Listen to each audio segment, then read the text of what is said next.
Hi, I'm Ivor Swartz from South Africa. When I was 15 years old, I murdered my brother. He was the worst possible human being that I had encountered in my life up to that time. He would physically abuse myself and my younger brother.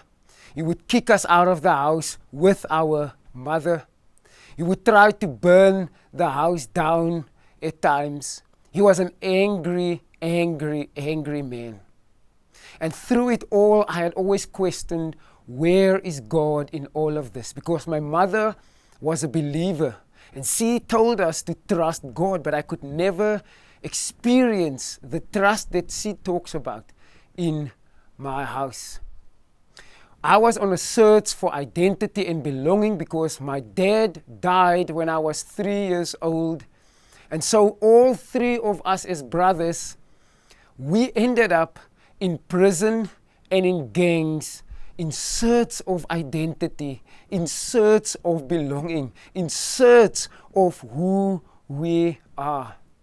And that night when a friend and I, we shot my brother, that very night I was filled with so much hatred, so much anger, so much bitterness towards my brother, towards life who's been unfair to us, towards God who could never show up in our house. There was once when my brother burnt out tattoos on our younger brother's legs with melting plastic, and there was no God to show up in our lives in that moment.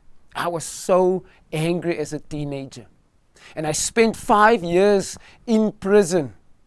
And only after prison, when I came out, I experienced the love of God in the very church that my mom was attending.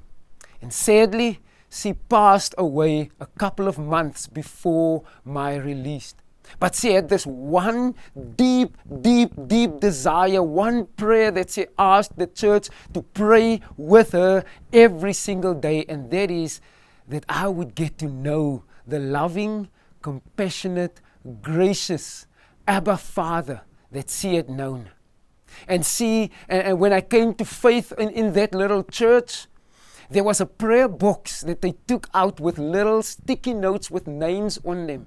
And my name was in that prayer box. And my mom had asked the church before she died that they would pray for me every single day so that I can get to know Jesus. And the scripture that centers my life and story is Colossians 2 verse 14 and 15 that says, Jesus cancelled the record of all the wrongs that you have done. He cancelled that record by nailing it to the cross.